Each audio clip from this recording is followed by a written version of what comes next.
Hi, this is Steve Gillmor, and this is the Gillmor Gang.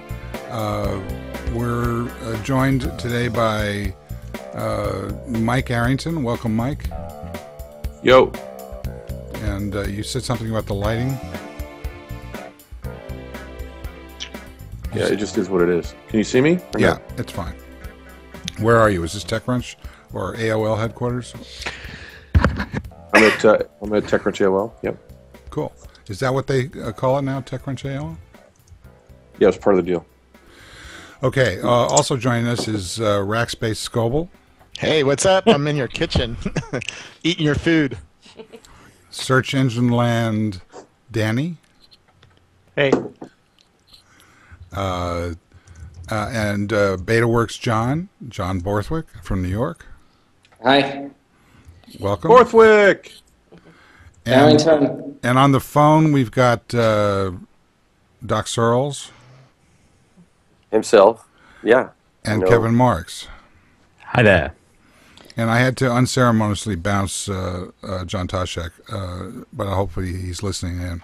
And if anybody gets rude, then I'll replace them with him. Okay, so congratulations, Mike. Thanks. You must be. How long has this deal been actually going on, including other companies that you've been talking with? It happened pretty fast. I said it in my post. I said that the first discussion happened at New York Disrupt, but it actually died. It died. I mean, it just kind of went quiet for a long time, and then very recently it picked up. We signed a term sheet, and within a couple of weeks we're done. So there's a big goal to get it done by Disrupt. We had to end up moving it up a full day, which was fine. But how did O'Malley get the story? So here's the thing. When AOL was here yesterday with that, like they did this whole thing here, like I was like, you guys, it was really disrespectful to like leak this story, and they're like, we didn't leak the story.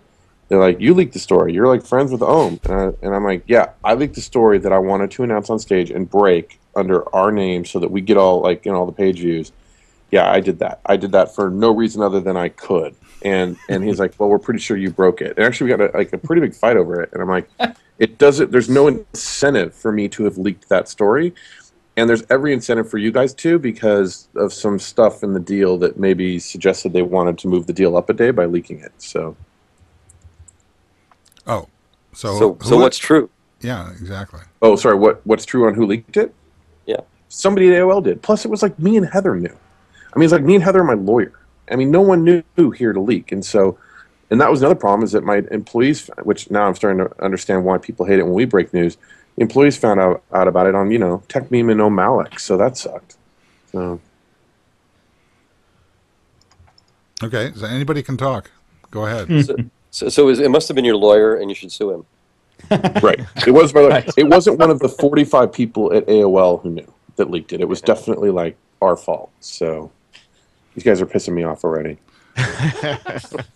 So do you have a badge yet? No. Look at this shit, though.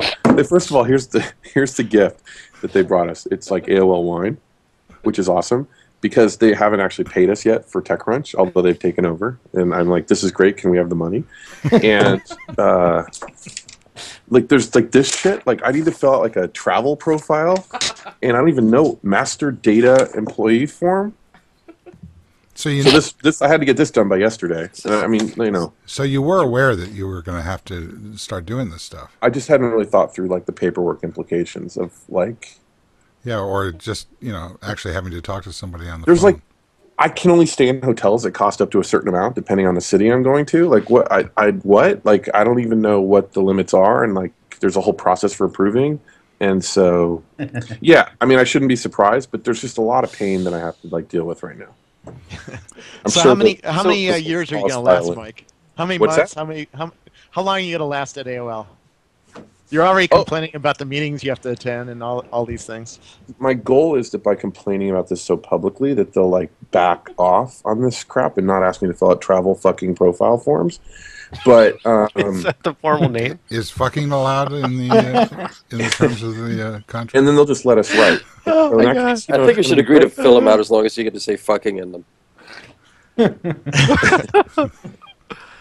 John Borthwick. I've never worked for a big company. I never have. Like I was at a law firm and then all startups. So I didn't quite understand some of the stuff that, like administrative happiness and like which was on the agenda yesterday. I loved administrative happiness. What does that mean?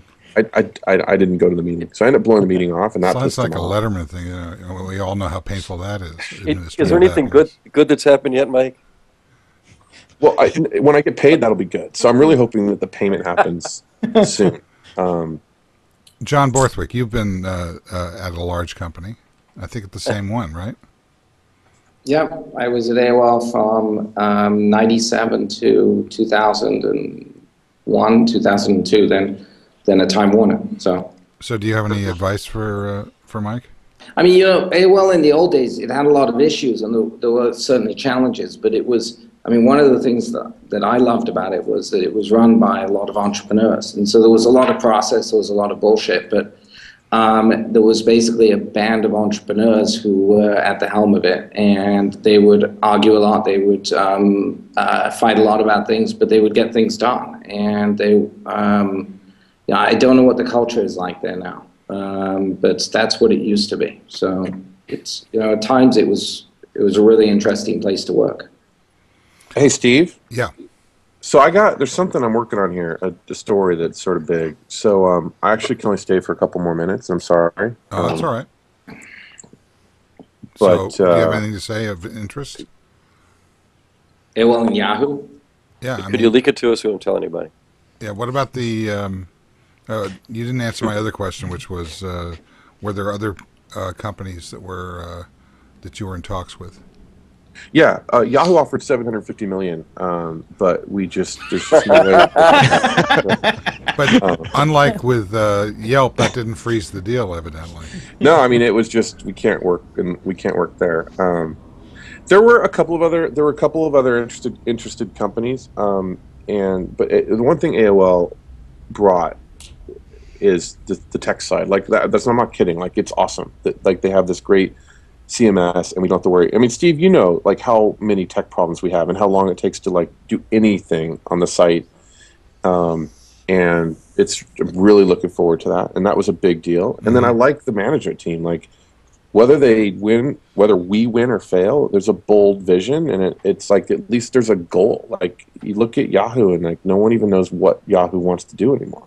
So Mike, why do they contractually keep you from talking about the price? I mean, you ask other entrepreneurs all the time to disclose what they're selling for before you'll write about them. Why put up with that? I can't talk about that. But, here's another thing, and there have been times like, and I'm going to say this once, I probably won't say it again. I actually appreciate if you didn't like turn these into a whole blog post, but like, we never raise venture capital. And so, all of our employees have stock options, but, I did own like most of the company. And so it's very personal. Like if you talk about money here, you're talking about something a little more personal than with most startups where it's very unclear who's getting paid what. And like to some extent, like I just want to like have a little privacy here too, I mean, and I usually respect that with people when we were talking individuals and like money and stuff like that. Yeah. So I just watched a movie about that last night. Yeah. Have you seen that movie, Mike? What movie? The Facebook movie? I haven't. I gotta go. I can come back in a bit if you like. Right? Okay. Yeah. Just signal when you can. See ya. See you, man. So we can talk about Mike behind his back now. Excellent. John, I wanted you to come on the show for a number of reasons. This was before, actually, when we talked. It was before the announcements or Ohm's leak of the story, and then the run-up to this. But it seems to me, just in retrospect, that this is a real watershed moment on a number of levels. This isn't just about his blogs, journalism, and that kind of thing. It's also I see this as a sort of I almost joked with Mike saying, what does he think? Is he going to keep Tim Armstrong on after the acquisition? But if you get what I'm saying, I think that this, in many ways, this is it's about who's the whale and who's the minnow here. You mean in terms of personality? You mean in terms of the just the impact of I mean, it's very difficult for the media,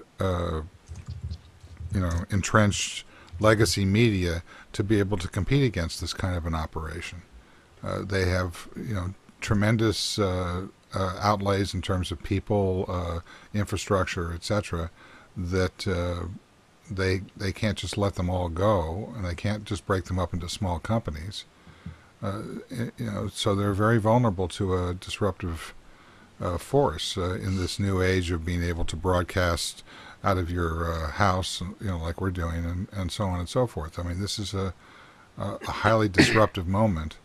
Yeah, I mean, I agree with that. I think that over the last 3 to 5 years, you've seen a series of models emerge that are about, some form of, what people used to call content aggregation, and the ability to be able to do that in cheaper and cheaper ways. There are some ways of doing that, or some platforms that do that. That I think the product is bears no resemblance to being content per se, or being something that people would be interested in. There's other ones which I think do it very effectively. I think that the Arrington and TechCrunch and people like the Huffington Post have done an amazing job of putting their arms around specific categories, tech and news, to take those two examples, and figuring out ways how to aggregate them. And I think that it sure is threatening to a whole bunch of category of incumbent media providers. Danny, what's your call? Aren't you a prime example of this phenomenon as well? Of the bigger companies wanting to take on, new media things? I didn't say that, but I mean, you've come out of. What did you do before the original? Well, it's all. I mean, it was funny. I was reading Ohm's thing, and I was kind of smiling because he was like, "Hey, we all did this stuff in 2005," and I was thinking, "Yeah, I did that in 1997." When I first started my first company, or my first content site, it was called Search Engine Watch, and this was in 1997. And by the end of the year, that was purchased by Internet.com, Alan Meckler's company at the time. Alan had bought a bunch of websites, and we didn't have blogs, right? But we had this new publishing medium, and a lot of people started publishing in various ways, and you had various people kind of getting bought up and going in that way. And so, I watched early on go into a bigger company. It was kind of amusing watching Mike's challenge with AOL. Fortunately for me, I went on as a contractor, so I sold the property, and then I got to continue to do everything, but I had all the luxury of just doing it for myself and following whatever I wanted in terms of policies.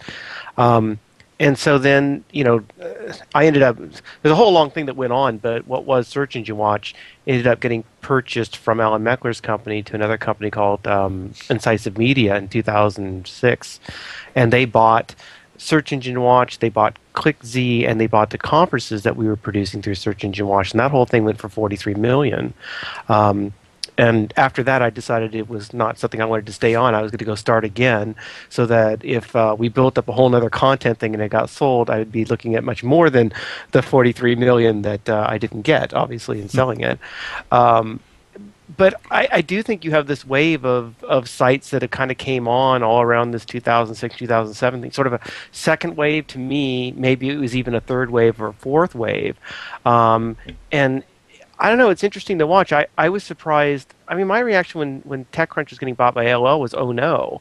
And I guess it was because I kind of had thought of TechCrunch as being bigger than AOL. I know that may sound weird, but I look at TechCrunch as being this pioneering stuff, and I see AOL kind of thinking, well, we got to do something. Let's get all these content things and throw them together. Well, I mean, that's the conceit of my joke is that, right. But the real question is, I mean, it's like saying that Office is dead. Is Office dead? As Scoble has been less fond recently of pointing out. So is it like, is AOL dead, do you mean? Or is the idea of independent? I mean, on one level, of course it's dead. They've stopped, when you say you've got mail, half the country's never heard of that. that aspect of it seems ago. to be going away. As a publisher, I think that they're making a play, and I think Tim Armstrong's a really smart guy who knows how to take content and try to make money off of it. I mean, he's got years of experience of watching Google help other people do exactly that. So, I think he's making a smart move in doing it. It'll just be interesting to see whether or not. But what's the oh no about? Because, in part, because it's still AOL. In part because I look at something like TechCrunch and I think, gosh, I kind of wanted TechCrunch to get big enough that it was buying AOL, right? And I know that might be dumb because you actually have to go back and look at the actual amount of money that's being made. But I mean, what's the difference if a company gets to the point where it has to do things that are disruptive in order to survive? Isn't that already? Haven't we already seen this transition occur? But Steve, did TechCrunch need to sell? I don't think so. Well, I think a lot of this also comes down to Mike. I think that if Mike weren't so tired, TechCrunch might have hung on there for a longer period of time. I think he's the most and I don't mean that rested negatively. I just mean that he's built this incredible property, and a lot of people feel it centers around him, and it takes a lot out of him, clearly. And I think that the idea of doing an exit to AOL is nice because, for one thing, it helps ensure that the employees that he has that have ownership, as he talked about, and that have, in a lot of ways depend upon him, get their own out, right? They don't have to worry like, is he going to be too tired tomorrow or to do something? So that's a nice exit. Maybe if he had held in there for another 2 or 3 years, he'd be looking at selling it for much more than what seems like kind of a fire sale price. But at the end of the day, $25 million to $40 million is the fire sale price. When I look at ClickZ and Search Engine Watch going for $43 million, with nowhere near that kind of page views that TechCrunch went for, and this was 5 years ago, yeah, it sounds really cheap to me. I mean, the difference is they had really big conferences that produced income, and I don't know the amount of money that's being made off of that, and I don't know if it was overpaid for something that happened down the line. I just know that that's what I've seen been sold before. That's a content thing that also does events or whatever. So, and TechCrunch has a huge TechCrunch is not a niche internet marketing type of thing. It is this big, huge, broad type of internet magazine, if you will, that if it were published in print would be a Time or a Newsweek. So yeah, 25 to 40 million for what potentially is a site that will last for decades. Yeah, that. Let me push back on a little. So TechCrunch is the new Time Warner. Is this what you're saying? Well, yeah, exactly. Or AOL is. Well, I'm not sure that we want to go there because AOL Time Warner was, a rapid rush to the bottom for both companies. But what I do think, where I disagree with you, Danny. First of all, whatever the retention clauses in this contract are, they have to be fairly significant. In other words, there has to be real motivation on the part of Mike and Heather and MG and the rest of them, and of course Eric Schoenfeld to retain, to stay there, because if in fact this is such an elastic viral marketplace where you can come out of nowhere and do this over the space of 3 or 4 years, there's no reason why these guys can't go do that again. Well, no, you can't do that. You can't just come out of nowhere and start up a TechCrunch. I mean, if you go back and you look at that, anytime Google launches a new product or somebody launches a new feed reader or Twitter launches a new thing, these things always get populated by standard sources, must-have things, check this out, do this. Yep. Mashable, TechCrunch, to some degree VentureBeat. Yeah, I don't care about Mashable. But you don't care about those. But no, I don't. But they're part of the default feeds. But they're guaranteed page views. Now, if everybody from TechCrunch said, "Screw AOL, we're going to go off and quit," and go off and try to start something else, there's no doubt they're going to get a lot of traffic. But they're still going to have a big, huge challenge in building up that traffic. And TechCrunch just doesn't disappear. I know this firsthand because I've done it. I walked you're away doing from it right now. But I walked away from an entire thing, and the entire thing did not just disappear. doesn't mean that we aren't successful in the new stuff that we're doing, but it's much harder when you're coming out as a second player. It's much harder if for the second players, for Ohm and for Venture Beat and Silicon Valley Insider, or whatever it's called. I don't think that this is going to be a mad rush, and I want John Borthwick's opinion about this. I don't think it's going to be a mad rush for other portal plays to be able to buy in. First of all, there are no other existing portal plays except Yahoo, and as we alluded to, they should just go away or get absorbed by Microsoft completely, or partner with AOL to begin with. So I don't see that.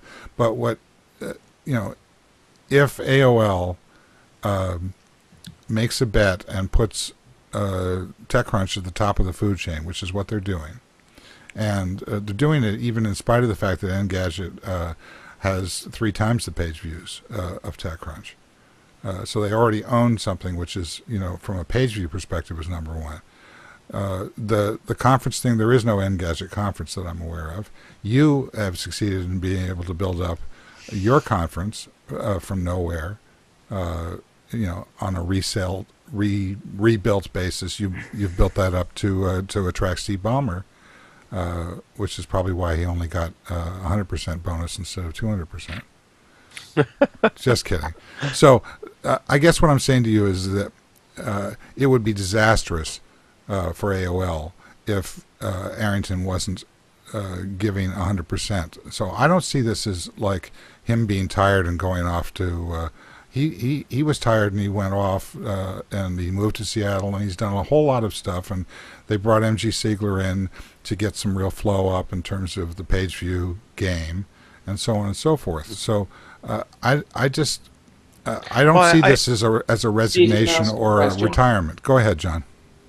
So we're talking about this, and we're talking about TechCrunch in fairly sort of in the terms that people talk about, sort of media properties, content properties. And I think that I would ask Danny and others, I'd love to hear your view on this, is that I think that in the last 5 years, the conversational aspect of these platforms has radically transformed them. So I mentioned TechCrunch and Huffington Post.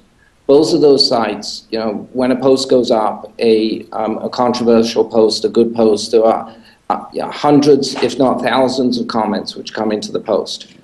I mean, I think that Arrington's position in this is not only as typical sort of the content guy, which is kind of how we're talking about him, but there's a conversational platform here that's been built that I think that to me is the most interesting thing. There's somebody here at Betaworks who mentioned in one of his posts, Arrington pointed to a user who referred to him as, he had said at one point, this is my blog, you can get off it if you want, and the user responded, no, this is our blog, you're just here to serve us.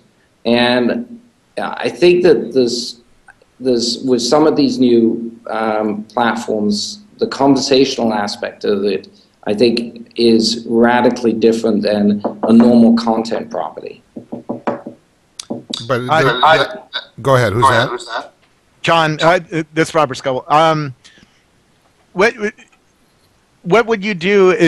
What would you be investing in right now if you wanted to start a new TechCrunch? Because there seems to be disruption of different kinds right now in the media world with the streams and with live video coming. What do you think the investors are going to get hot and bothered for?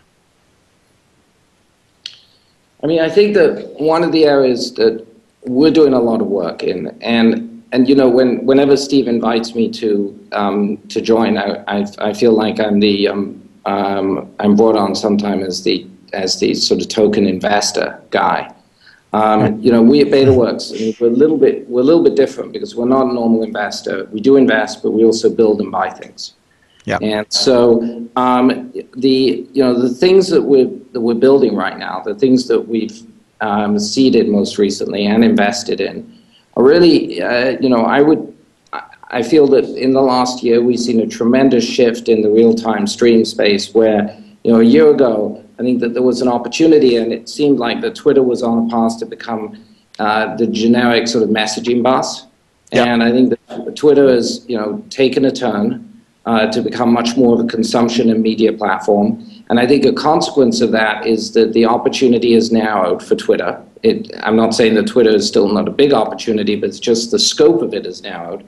And what's happened and what's happening is I'm seeing a lot of vertical, purpose-specific networks emerge.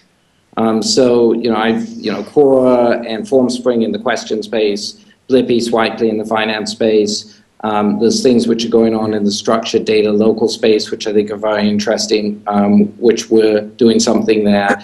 And so I'm seeing these sort of vertical networks that are, basically structured data a little bit. They're presented to the user as having a very specific purpose to them. And they bootstrap on Twitter or Facebook or both of them. But fundamentally, they're trying to build their own business and their own graph. Yeah. And I think that is an area which relates to the TechCrunch conversation, because I think the TechCrunch and blogs have become that too, but they've come from the other side. They've come from the content side. Yeah. So, it's almost like if you just take the content, if you just took the comments on a blog and put them on the right, wouldn't it sort of it would feel almost like Twitter if it's streamed, right? Yeah. And so I think that there's, comments came from the letters to the editor metaphor, which I think was kind of broken, but that's where that's their sort of genetic DNA. But I think that they are mixing with the stream and turning some of these blogs into true conversational platforms. The problem with that, I agree with the analysis, but the problem is the comments remain broken. Yeah. There are a sea of garbage with occasional enlightenment. Sure, I mean that's always been true. We've had cross-blog conversations for 10 years now, but not really. You don't have to read. You're not forced to read everything, are you? That's not really true that we've had cross. I mean, Doc Searls, are you still here? Wait a sec, I'm here. Yeah. Good. Doc started all of this, of course, along with Dave Weiner. Well, according to O'Malley, I think it was. Yeah, he's wrong. Okay. Dave got me to blog. Okay, but your brother was earlier, and all of whatever. But let me make the point, which is that in recent years, Dave Weiner has gotten into so many kind of personal arguments with people that he's basically shut down comments, moved to discuss, and various other kinds of formats as a way of sort of insisting that people use their own blogs to respond to blog to blog. I don't think that really works. I think that what you have is it's a bunch of counter broadcast models, sort of passing like ships in the night. Doc? Well, first Dave shut down his comments for a while, and he brought them back. I think his comments are quite well run right now, even if they're well run as long as you agree with them. If you don't agree with them, my feeling about this is that as long as we're having to deal inside platforms, and as long as we haven't figured out some kind of standard way of doing all this, it's going to be a mess, and it's okay.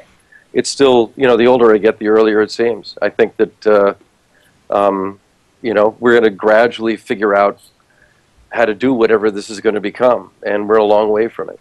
The interesting thing for me about the TechCrunch sale, I do agree that it seemed to be. I mean, my first reaction was, wow, too little money into the wrong people. But Mike's a smart guy, and he knows what he's doing, I think, and I think he would do what's best for his people, and it probably is. At least in his judgment, I would trust him on that. The best deal he could get at this point in time. But I think and it could be that they will. I mean, as far as I'm concerned, TechCrunch is the most interesting thing happening at AOL right now. But I don't know most of what AOL is doing. My association to me, AOL is, the past. But I don't know. Maybe they can make it happen. I don't know. I mean, it's going to be. I think it's going to be interesting. There are some of us who think that blogs are the old thing, and maybe they can. Sure, they are the old thing, but okay. They're the old thing in the early Pleistocene. We don't know where it's going to go. It's like I loved the Onion story. Evolution going well, Trilobite says. It's It's, but they were around for a hell of a long time. I think that, the blogs have gone through a lot, but, for a lot of us, me included, there's no other way to do a lot of what you can do with blogs, and maybe the time will come. What I like about blogs is that they're independent, and to me, independence is the future. And we keep looking for new ways to be dependent. So I don't know. To me, that's what's old, is that we seem to be reinventing AOL all over again. I think Facebook is AOL 2.0. And and Robert, I wanted to hear you on the movie thing, because you're buds with Zuckerberg. Just to change the subject for a minute, I'm not. I think it's a cheap hit, whatever it is, and unfair. I don't know Zuckerberg at all, but. And by the way, John Taschek has joined us as well. Welcome, John. Yeah. Hi, John. Thanks. Good to be here. I mean, I've spent hours with Zuckerberg, and he's nothing like what the movie makes him out to be like. But, personally, I think it makes him bigger. I know he doesn't see it that way. But I think people, 10 years from now, will remember the patina of the movie, and we'll all think he's a stud instead of a geeky nerd, which he really is. Well, I mean, Bill Gates is a geeky nerd too, and he's changed the world. Yeah, absolutely.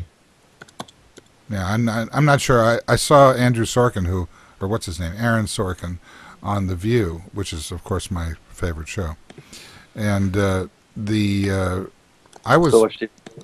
loved The West Wing, and he's a fantastic writer, but I thought he was an asshole on this on The View. He was talking about this. That people spend 95% of the movie hating Zuckerberg and the last 5% feeling sorry for him. Yeah. I mean, it's like, okay, well, he's a really good writer. He's a good Hollywood writer. It's Hollywood, and it's Hollywood I think when I see the movie, I'll enjoy it as a Hollywood movie. It just has no connection to reality and not how people actually are. I don't know. I read a good book by David Kirkpatrick about this. John and I and some others ran an internal offsite at Salesforce, and David was one of the speakers.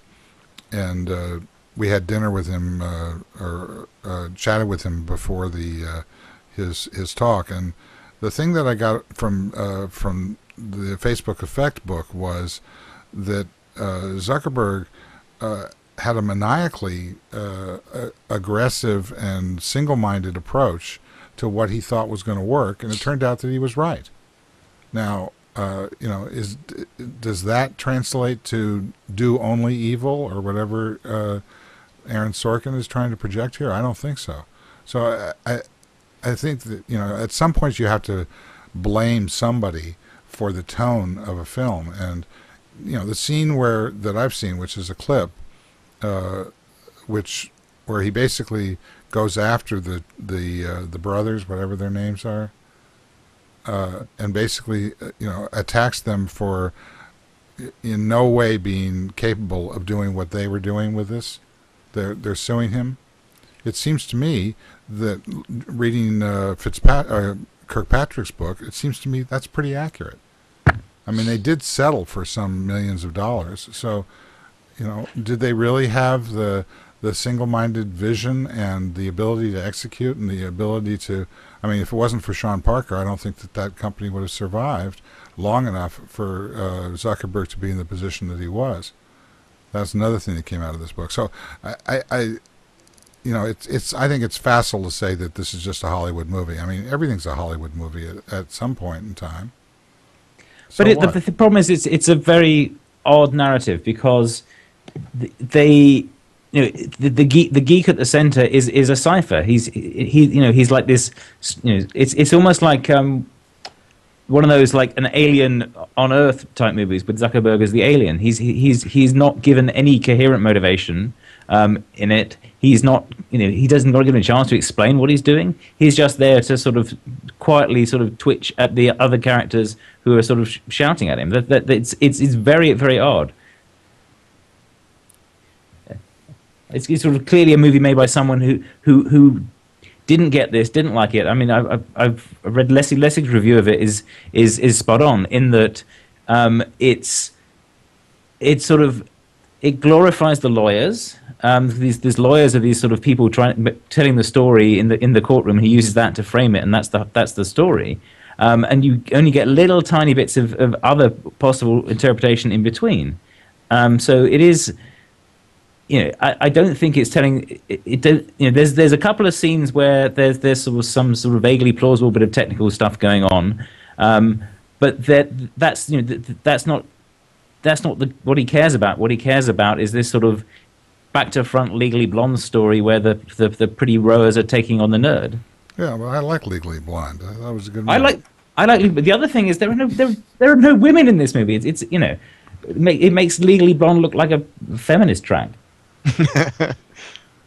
What's weird to me is that this thing was done. It's so early. I mean, imagine a movie about Bill Gates in 1985.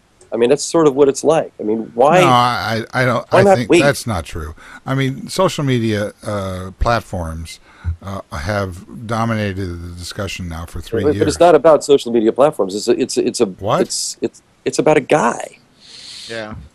I don't buy that. I walked around Davos with Zuckerberg for three hours one night, and I could hardly even get him to come into parties. He's not that self-confident. I mean, I remember trying to get him to come to the Time party, and he was like, "I don't have an invite, and I don't know that I want to, impose myself on people." And it's like, the reality of knowing him as a person and the reality of the movie are two different things. I know, but I mean, that's like, the movie gets you could that say bit that right. about, I mean, with the exception of Larry Ellison, who has been quite entertaining in the last week and a half, most of these guys are very laconic and very, very withdrawn. I mean, they're computer geeks. They learned how to code at an early age. They dropped out of school. They don't like taking on people in public. I mean, Sure. They're all like that. I mean, Evan Williams is not exactly a leading man in the old Hollywood sense. I mean, he's a good-looking guy and he's quite smart, but he's kind of withdrawn. At least he seems to me. With John Borthwick, would you suggest that that's isn't that kind of like the average MO for people who are in the technology business? Sure is. I mean, I think Steve Case was a little bit like that. The Microsoft guys clearly are. The Google guys are. I mean, I think there's a few exceptions. Probably eBay being one. But that's simply because Omidar sort of stepped back from the helm. So yeah. But, just to go back to what Doc was saying, I fundamentally disagree that this is not the subject of a dramatic piece. I just think, again, I'm functioning only on the basis of one clip that I saw, but it seemed to capture, in a very West Wingy way, the intensity of somebody who may not appear to be even listening, who is, he basically put what Zuckerberg is thinking into Zuckerberg's words and put it on the screen in a way that was really incisive, I thought. And yet, from Sorkin's discussion about the movie and his motivation, him saying, as I think the Lessig article points out that Kevin referenced, the idea that he doesn't know much about the internet and wasn't on Facebook and had to go on Facebook to sort of study up to write the book. It betrays this kind of attitude that, these guys, the motivation that Zuckerberg had for doing all this is that he was actually socially inept and he wanted to keep the computer in between him and the rest of the world and build a sort of a social network that he could control, as opposed to going out and dealing with people in person. And I think that's an oversimplification, which just doesn't hold true. I mean, that's absolutely true. Okay. I mean, once I dragged him into the party, he's very adept at dealing with people, and you can tell he's very warm with people, and like, he's a fun person to hang around with and talk with, but he's a very geeky person. He's just like Bill Gates. He lights up when you start talking technology. When you start talking about sports or something, it's like, that's not so interesting with me. But you start talking about compilers or about PHP code or his caching system for keeping up with scale, and I saw him talk about that with somebody else for 45 minutes. All right, well, you changed my mind. I think he's adult. But I remember meeting Bill Gates, the night he bought that Leonardo da Vinci codec, right? He spent 45 million, 25 million. When he bought Leonardo DiCaprio. And I tried to get him to talk about it, and he built a room in his house for this thing. He cares about it a lot, but he just couldn't talk about it. And then I switched to talking about, compilers, and he goes on for an hour. And that's the kind of people these are. If you take, I've seen Gates on TV recently talking about on NBC with Tom Brokaw in a room. They're talking about health care, or what was it? It's the immunization and when he takes, but he's geeking out on that now. That's his new he's saving millions of lives. Yeah. So absolutely. I just think it's just overdrawn to suggest that these guys, just because, it's like our boss Mark Benioff has a good friend, Neil Young, and I was watching Neil Young's new record. It's filmed and stuff, and you're listening to the music, which is phenomenal. It's an awesome record. Highly recommend. And all of a sudden you start to realize that, first of all, the takes of the film are all done live. And then what they've done is to overdub and to treat what the producer Daniel Lanois did was to treat the sound and add echoing and synthesizer sort of orchestrations behind it, which is intriguing in and of itself. But you realize that I don't believe that they did this on an alternate version. They're using the master takes that they recorded for the album. Yeah. And you see, there was a very interesting interview in the Wall Street Journal, I think, with Neil Young and Lanois, talking about this, and somebody, I forget who, said that, it was Bob Dylan who said he's always been fascinated by how does Neil Young do this? That he has this ability to play the guitar and turn it into this thing that nobody else can do, and it takes somebody who has a similar command of the instrument, which Dylan certainly does, to recognize this. And it's you see this with musicians sometimes. They'll be in a session or where they're just sort of sitting around playing together, and they're trying to play, but what they're really trying to do is to absorb what the other guy's doing, just to understand it. It's like it's a visceral thing, and I see that as analogous. Is that Neil Young is this creature from another galaxy on some level. If you look at the way that he holds the guitar and the way that he plays these things and the way these sounds and dynamics emerge from this thing, it's like watching Da Vinci, in real time. And I think that the more that we start to see access to, going back to John's Borthwick's point, I think, about the nature of these networks and the so-called conversational approach. Once that conversational approach takes on more of a broadcast network dynamic, in other words, that instead of watching the Super Bowl, or in addition to watching the Super Bowl, we're also going to see these channels of information that are going to start to appear where you can dial into and follow, use the Facebook and Twitter metaphors to be able to develop a sort of screening or a filtering of what's going on and be able to really get into the pulse of what's going on.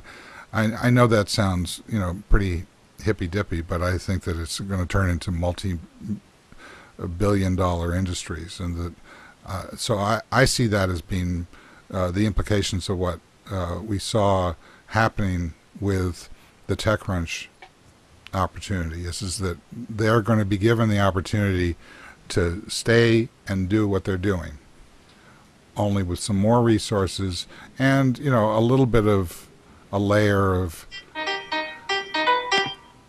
Who's that? Is that Danny? That was No, me. it wasn't me. It wasn't me. Okay. Somebody's phone. End of soliloquy, but... No, that was me. I had opened iTunes and looked at Neil Young. Sorry. No, that's all right.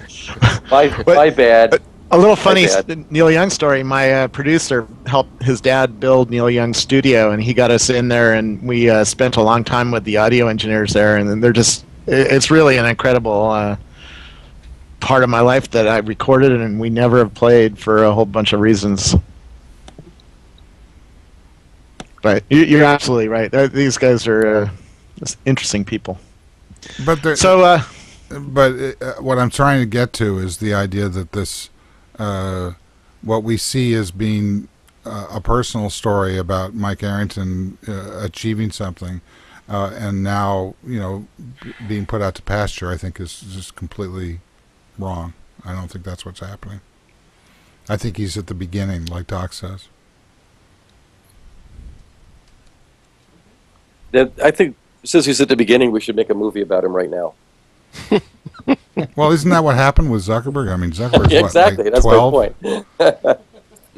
John, Taschek, you haven't said a word. Any comment? I'm trying to be as Zuckerberg as possible by just holding back here. I think,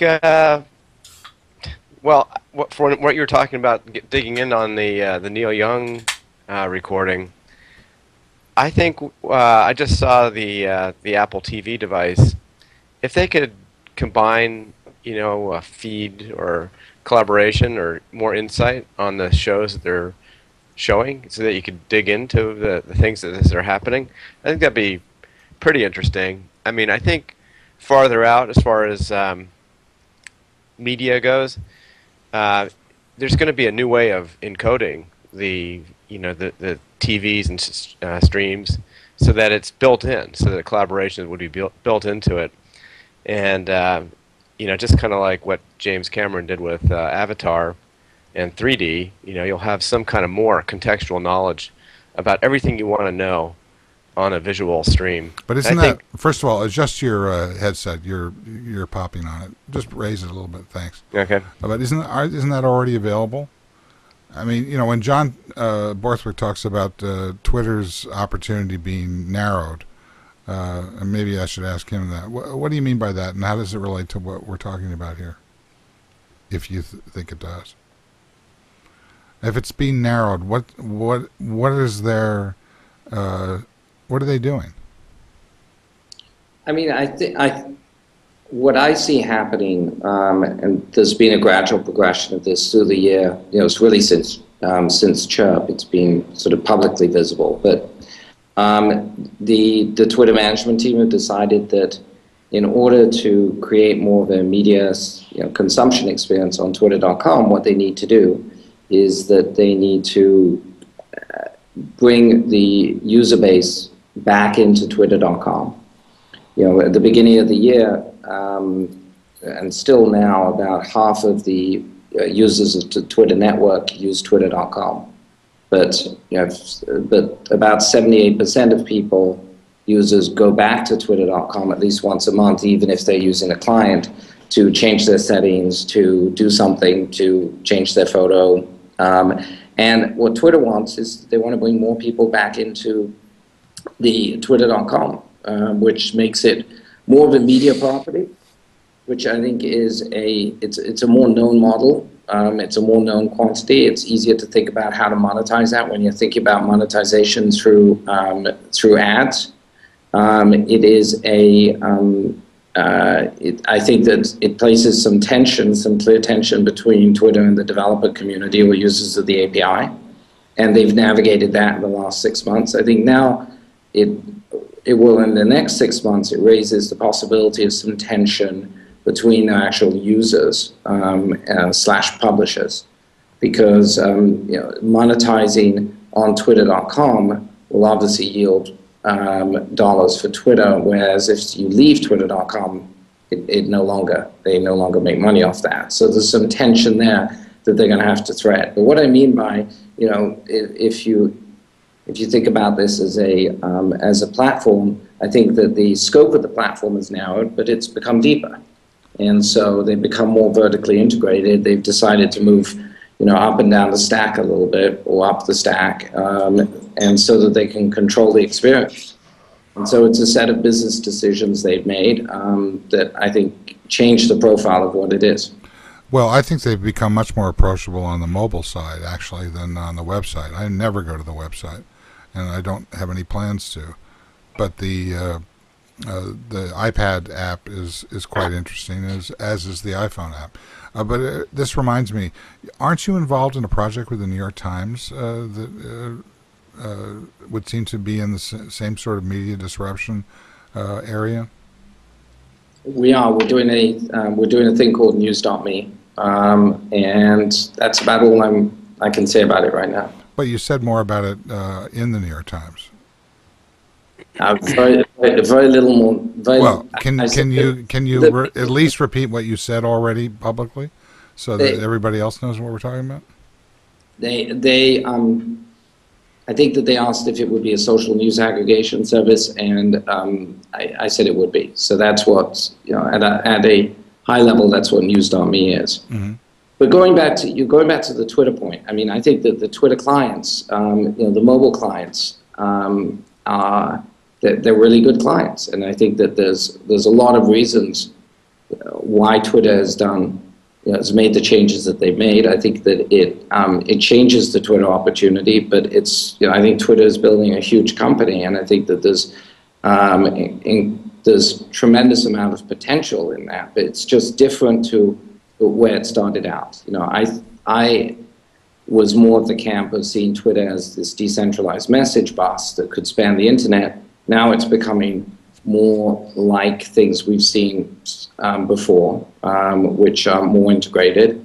It's going to make the onboarding or the entry-level experience of Twitter, I think, much more approachable and easier for a lot of people. And I think that it'll probably, in the short term, give a lot more people reasons to use Twitter. But I don't think anybody's come along to take that universal message bus idea away from them. It's not so much that that's different. I mean, they still remain the most ubiquitous stream of data.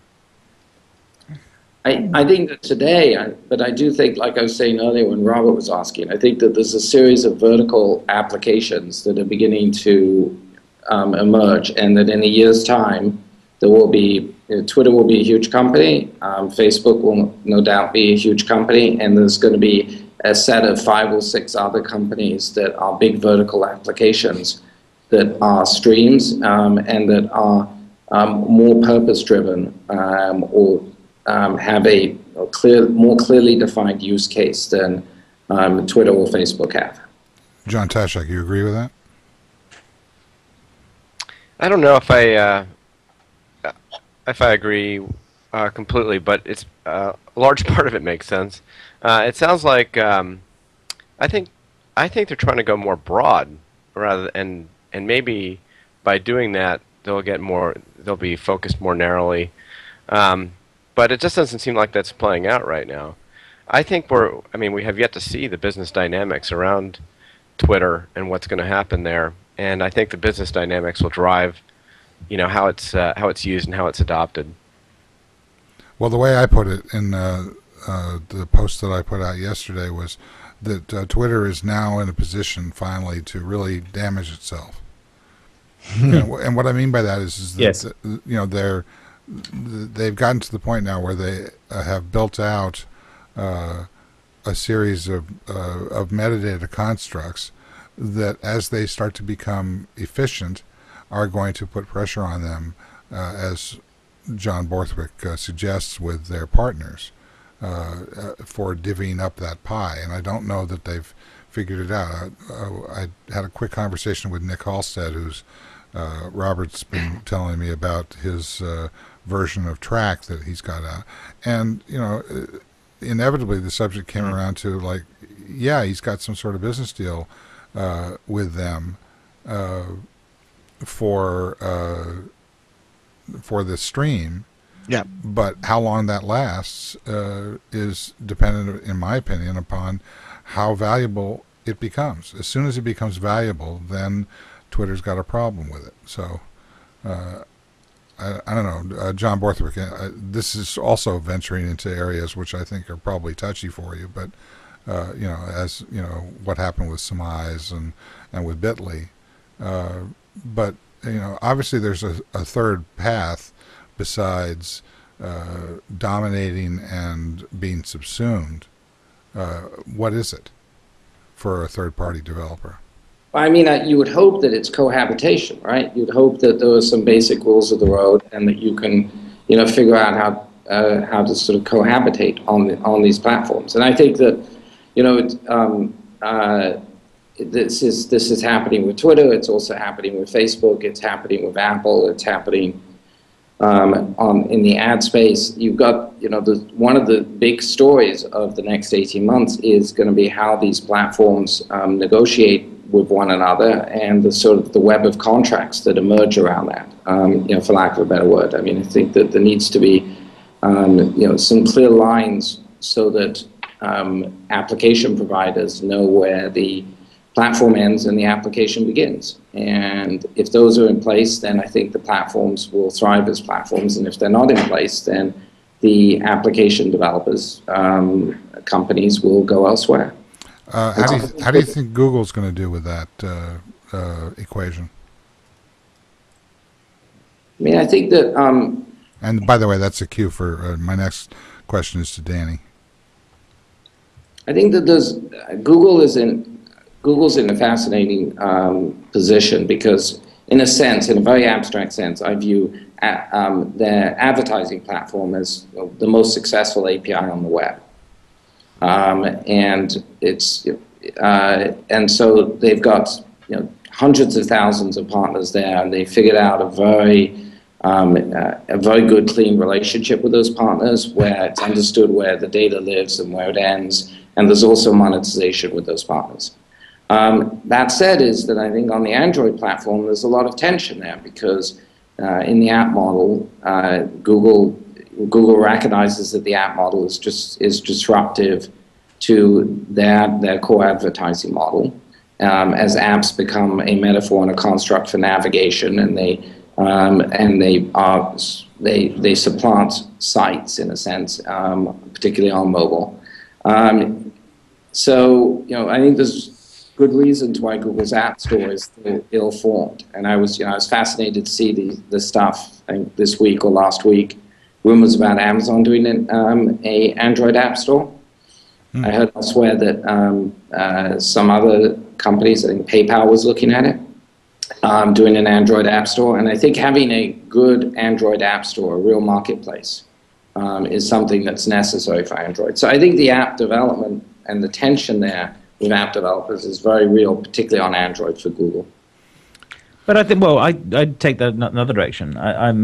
I think Android is fascinating precisely because the core of it is open source, which means that it's not bound to Google's product decisions. There's two layers to it. There's a lower layer that's fully open source, and anyone could build stuff on that. And basically, everyone with a manufacturing facility in China that's making things with a display and a touch screen is now running Android. All the little photo frame things will be running Android this year. But there's the separate piece that Google does control, which is the App Store, Gmail, navigation, and the apps that come with that to get the Google badge on the back, and that's what they're using as a lever to converge the part of the platform in their direction. But certainly, it's possible for somebody to swap those bits out and build a separate distribution. And we're starting to see examples of that showing up in several places, and I think that's a good thing. My take from Google's point of view is they're very, very happy that there's a search button on the device, and that's a default way of thinking about it. They want people searching on small devices, and they're very happy to preserve that. Danny, what do you think? Well, Google's struggle is that they emerged initially as a company that was designed to push you to everybody else's content, and they either made money by you deciding to get pushed somewhere where it made sense to click on it because it was an ad and that just seemed to be relevant, or you ended up at these other places and there were ads were already running on it. So they didn't have to own a lot of this content. They really didn't have to keep you sticking around. And I think they still struggle with that. I think that they have people who say, well, you have all this view time on Facebook, you have all these view things happening in other places. You need to show us that you're having more time on site, even though that may not make sense for their particular business model.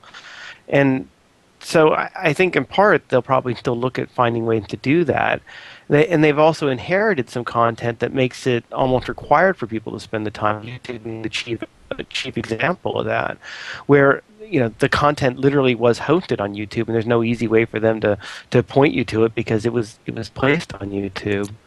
On the Android front, I guess I don't see it so much as are they trying to keep you within a Google world or not. I think that they're just happy that Android means that along the way they're going to get a lot more people making use of Google services. Don't get me wrong, if they can keep you on Google or they can keep you interacting with Google, that's fine, but I think that they have a broader strategy of that. I think also, and this goes back to Twitter, but I don't know that Twitter's strategy is necessarily we've got to try to consolidate everybody and bring them back to Twitter. I almost feel like some of what they're doing is because the consumer really needs that. It was interesting to see them do the things where they had people trying to find Twitter applications on the iPhone and they didn't know where to get to it. Okay, they could have allowed other people to use their name and that would have solved it. But I can also remember having some conversations before they redesigned their homepage with Biz, who was saying, gosh, people come to our website, they don't really know where to begin. They hear about Twitter, right? Oh, Twitter, this is great, you got to go check it out. So they're not like, me or Robert or John, they don't immediately fire it up on their phone. They go to twitter.com. And they need to be able to get in there and immediately understand what this whole thing makes sense. Because if they don't understand it, they're going to go away. And then maybe they're going to go away like, yeah, I went there, I didn't get it. And then it becomes Google Wave, right? I was there, I don't know what to do, I'm done. So, and the churn on Twitter is still very, very high. So I think that they've had a lot of these changes that make sense for them to do because there's a basic level of usability that they need to do, and it's not necessarily now they're going to kind of turn on all the third-party people. Having said that, I think that there is a degree of we also need to make sure we're making more money off of our own site, and that they will want to see if they can have their own services that are out there. It gives them more control about it. It potentially gives them more money. And it'll be interesting to see how they strike that balance down the line. I'm hearing inside Twitter there still is an argument of whether Twitter is for celebrities, for following, Ashton Kutcher or Britney Spears, or is it an information bus that they're going to build a whole system on top of and do things like data sift and let data sift survive. And I think Steve nailed it, right? That we're trying to figure that out because we don't have clear signals from Twitter of where they're headed. On the Google front, I think that it's going to be fascinating to see how the ITA deal affects Google search, right? And so, still the travel deal that they did. And so does that, them having access to that data, does that mean that they give preference to that data in search? Well, it's a classic publishing problem do you cannibalize? It's like what happened with PowerSoft when it was bought by Sybase. They had a robust tools marketplace across all the different enterprise software vendors and hardware makers, and then all of a sudden they were just a tool of one of the players, in fact one that was on the way to oblivion. I actually want to volunteer something on this on the ITA thing, because it's actually Google's play on that is to fix the airline industry in a similar way to how they fixed, in some ways by throwing a monkey wrench into it, but I think they've done a lot of good in the phone gear business. Apple started it and then they moved it horizontally, but I think that travel scheduling and route optimization and all that is actually quite screwed up and has been for a long time. and has needed, I think, an outside player to come in and unscrew it. And I think that they can help with that. Now, how they will, I don't know, but I think they can bring some sense to it. That's at least my fantasy on it as a frequent traveler who's quite frustrated by how poorly ITA and its data sources actually function. Yeah, Doc, I was just over at Hipmunk, which is a new search engine for flights, and it's they admit it's a very tough industry to deal with. It's a very disrupt. He said it's very.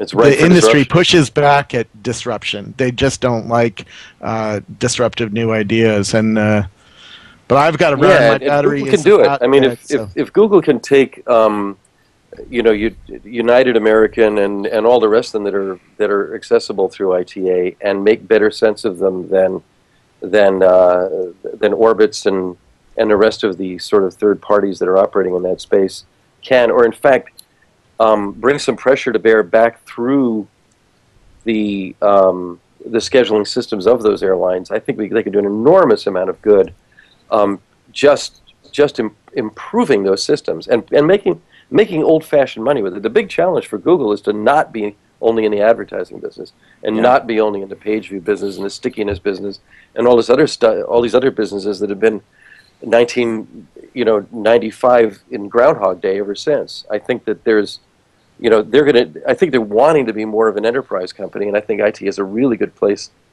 to do that. So, but whether or not they can fight those guys where they're dealing with the regulatory issue as well at the same time, really quite frankly, captured regulators. The same problem we have with the phone business and the cable business, but I think they can. Well, I think the biggest problem is the batteries are not improving. So Scoble is about to flame out. Yeah, and I also think there should be a government agency that rules out names like Hipmunk. Because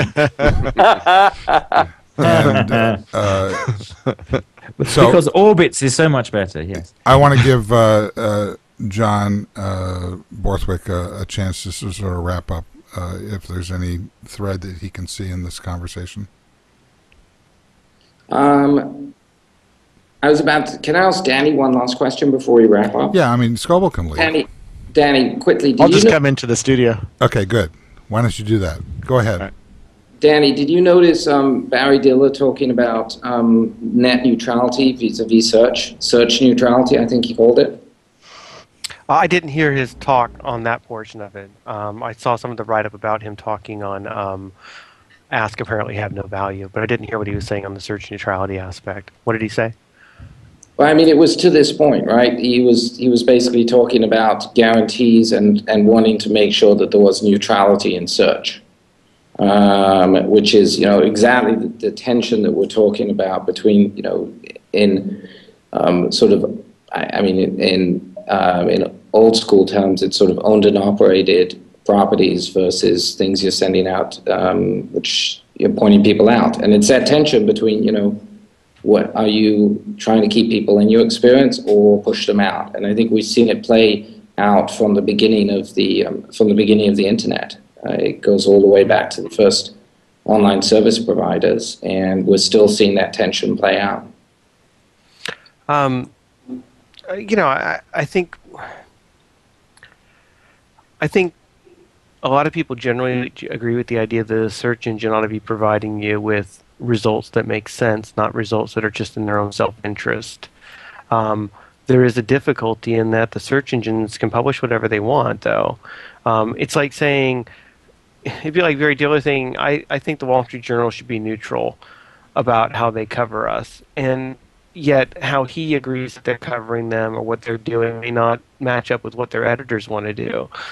Search engine operator effectively is, if you will, their own newspaper, and they can do whatever they want, and they'll get judged based on what they do by their own users. So the idea that search results ought to be useful, sure.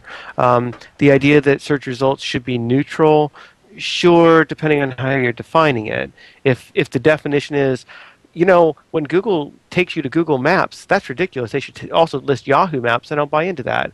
Google has a a map service. They think it's a great map service. It's a service for helping you to find information, and for them to then have to say, oh, use Yahoo Maps, to me would be the same as you doing a search on Google and then being said, well, we know you searched on Google, but we're going to send you over to Bing.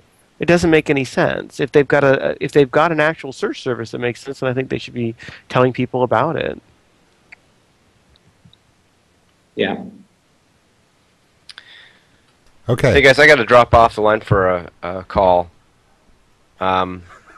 Okay, well, let's see. Scoble's on the floor here. Well, I got to jump off too. I knew that. I don't have to go anywhere. But all right, I want to thank everybody who showed up today. I want to thank Doc Searls from Cambridge, Kevin Marks from wherever the hell he is. And on video, I'd like to thank Mike Arrington for his appearance. John Borthwick, always appreciate. I always have to watch the show again to understand, some of what you said. John Taschek, thanks for bearing with us, and Danny Sullivan, of course.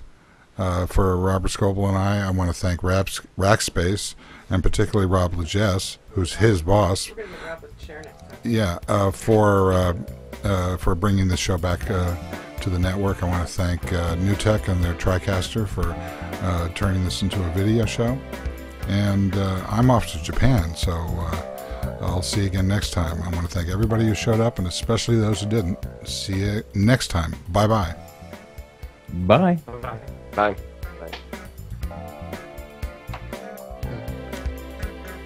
Bye, everybody.